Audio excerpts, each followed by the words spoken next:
It was a super sweep weekend for Dayton Volleyball.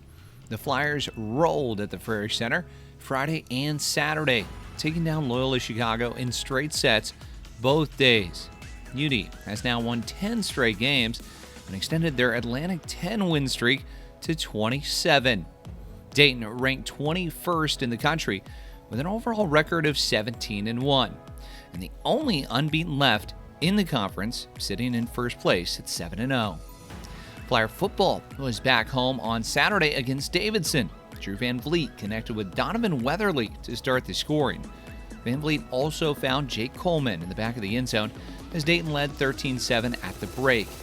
It was a block party at Welcome Stadium as Dayton's special teams blocked 3 field goals and 1 punt to secure a 16-14 victory.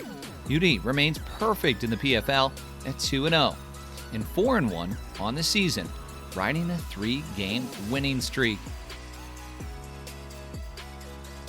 On Sunday, women's soccer was on the road at UMass, and it was an Olympico goal that put Dayton ahead as Kira Carfonta scored from the corner in the first half.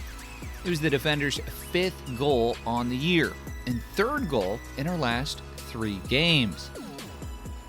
Lainey Smith scored not 1 but 2 goals in the second half to secure all the points for UD as they beat UMass 3-2. Smith was named Rookie of the Week by the Atlantic 10. With the win, the Flyers are now 11-3 on the year and 5-1 in the league. More importantly, all alone in first place. Men's soccer split the points at UMass last Wednesday in a 1-1 draw. Flyers fell on Saturday night at home, losing to Fordham 4-2.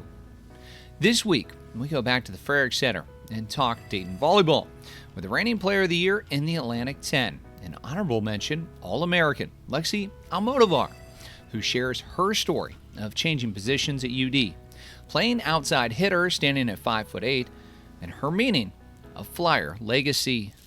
That's a staple in our program. We talk about it almost every day, just not only playing for the players that came before you, but modeling the examples that they set for us and the path that they laid out for us.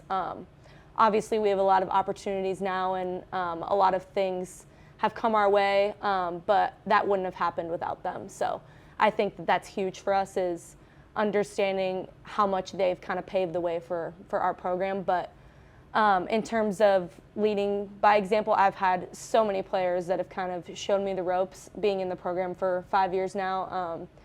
Obviously, the first couple years, I didn't have those expectations on me, so I was able to learn from others. I got to play under Jamie Peterson, who's hanging up in our gym, as well as Mara Collins, who was our libero my freshman and sophomore year. Those players were just the best leaders and the best examples I could have had in terms of being a student athlete, being committed to this program, and just kind of leaving it all out there, and definitely showing up big in those big moments. I think they handled it with grace, and you would never know that they were kind of fazed by those situations. So I don't think I would be the player I am without the legacy that we have, and just kind of having the opportunity to learn from so many different players. You mentioned Jamie's banner. Mm-hmm.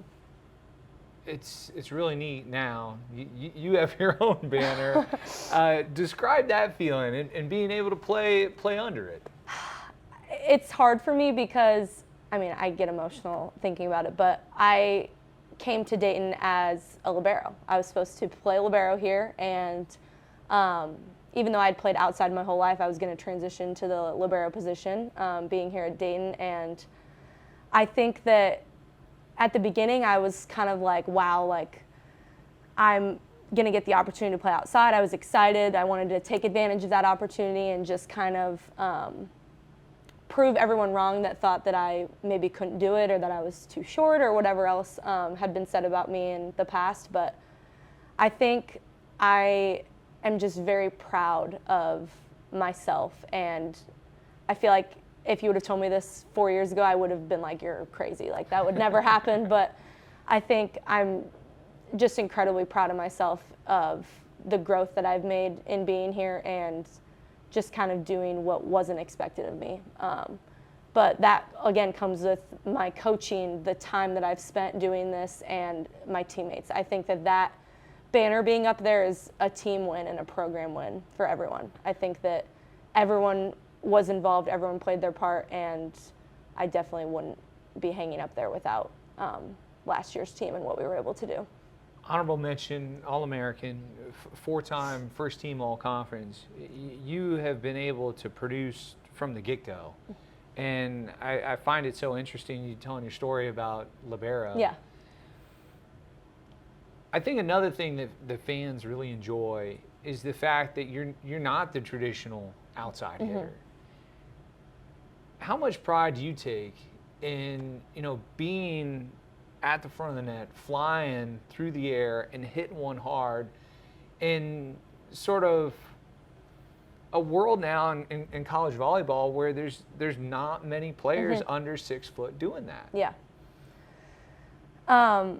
It's funny, my coach and I, we talk about this all the time about kind of my transition of being a libero and then playing outside here. But I think the biggest thing for me is that all the little girls that come to our games and that are in the stands and the fans that are watching believe that they can do that too, and that it's not just like an impossible thing that you can't play volleyball if you're under 6 foot. You can't do this, this, and this. I heard those things my whole life when I was being recruited.